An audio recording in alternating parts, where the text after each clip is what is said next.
Então, corte de juros nos Estados Unidos, amplamente esperado já pelo mercado, e aqui no Brasil, manutenção dos juros. Vamos conferir então como foram os comunicados, quais foram as sinalizações nesse Morning Call do dia 18/9, quase falei errado, de 2025. Sejam bem-vindos por aqui, Max Braga. Vamos lá, bater nosso papo aqui sobre economia rapidamente.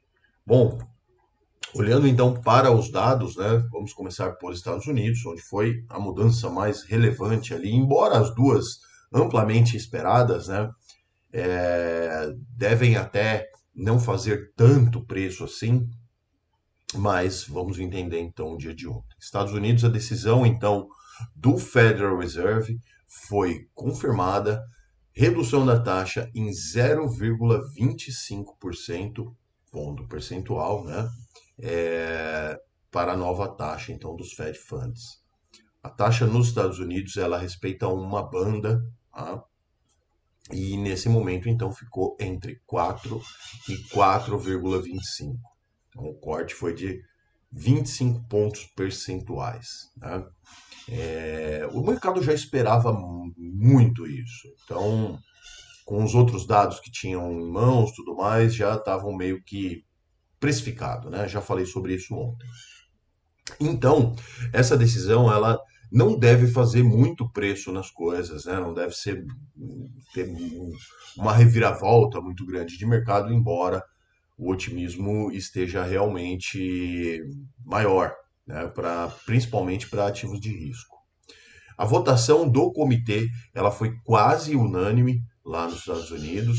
Teve apenas um votador, né? Um integrante do comitê que votou contra o aumento, o corte, né, de 0,25, ele queria cortar 0,50, né, 0,5%. E no comunicado, inclusive, ressaltou que a atividade econômica desacelerou no primeiro semestre e que o mercado de trabalho em moderação e a inflação ainda resiliente, ou seja, o mercado de trabalho deu alguns sinais de enfraquecimento, mas ainda nada assim muito alarmante, e a inflação continua ali resiliente em alguns setores.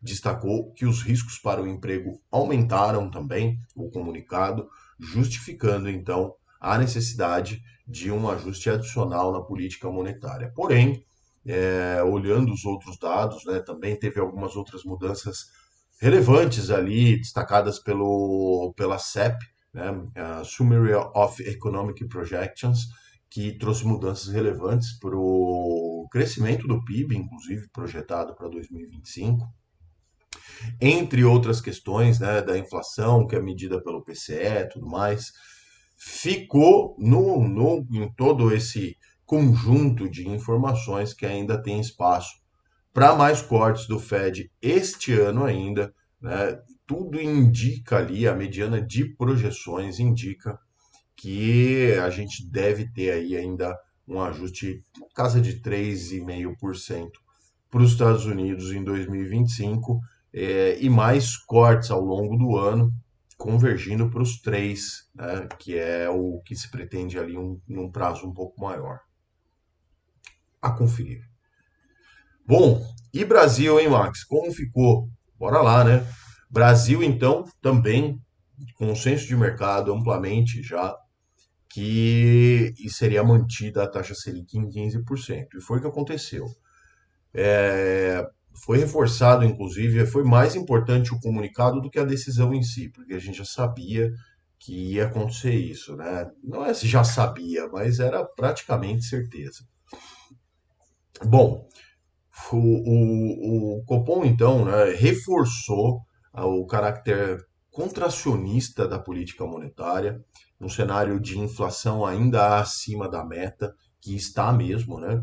O Brasil tem uma meta de inflação de 3% e pode ter uma variação de 1,5% para cima ou para baixo. A gente está realmente com o que chamamos aqui de meta desancorada, né?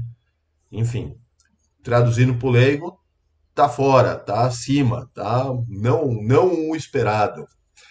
Mas o comitê destacou ainda que, embora a atividade industrial mostre ali sinal de moderação, que é o que hoje a gente vem acompanhando nesses dados desse momento, né, que eu venho trazendo para vocês, ele destacou ainda que o mercado de trabalho segue aquecido, em alguma medida sim, e que a inflação, principalmente de serviços, ainda continua resiliente. Isso é verdade. A inflação de serviços, realmente, em todos os dados, a gente vê que ela não cede. Tá?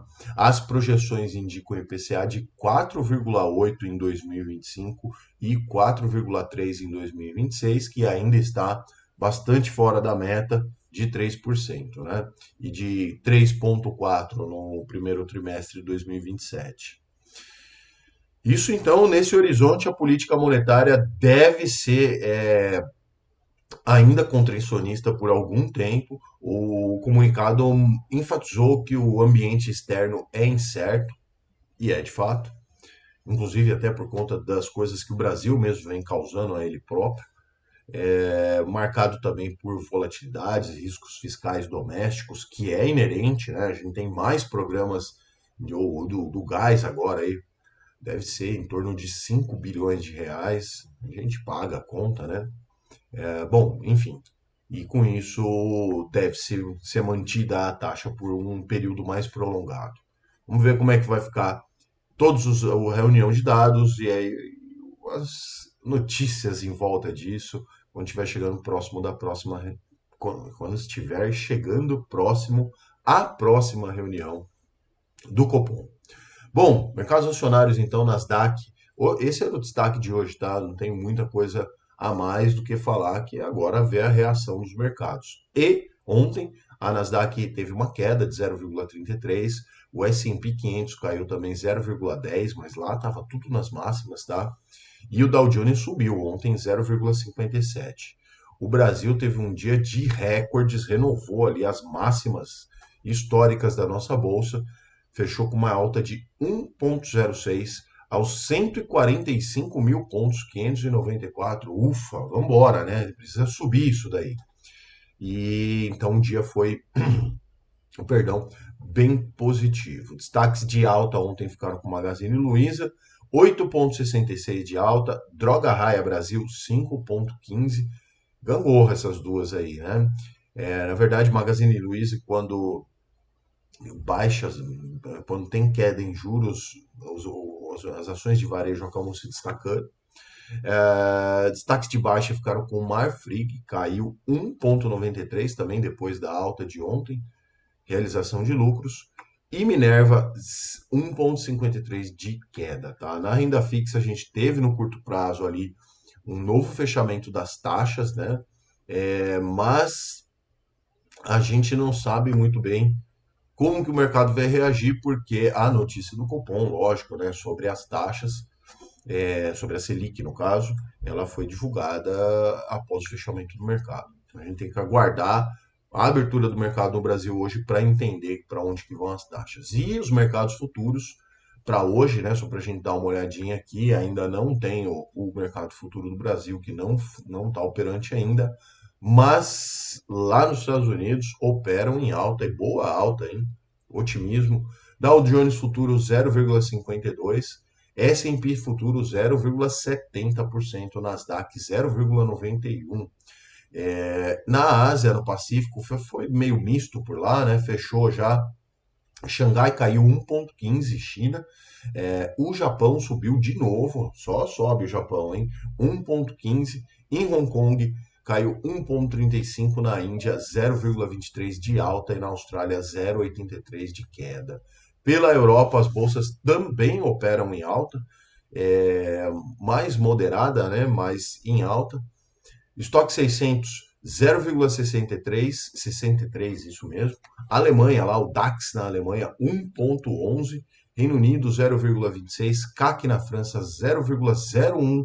E na Itália, o MIB, 0,45. Para as commodities também, tivemos um aumento ali de 0,5% no preço do petróleo, do Brent, né? Que é referência, inclusive, para a Petrobras, cotado aos 67 dólares e 97 centavos o barril. Minério de ferro abre em baixa também lá em Dalian, 0,12, né? Abre não, né? Fechou, né? Bom, para também o último, né, do dia aqui, o último dado do dia, Bitcoin, mais 1,35 de valorização, batendo ali nos 117 mil dólares. Poxa vida. Bom, esse era o vídeo de hoje, então espero que vocês tenham gostado. Comentem aí as notícias, se inscrevam no canal, claro, compartilhe com os seus amigos. Nos vemos no próximo Morning Call. Um forte abraço a todos. Tchau.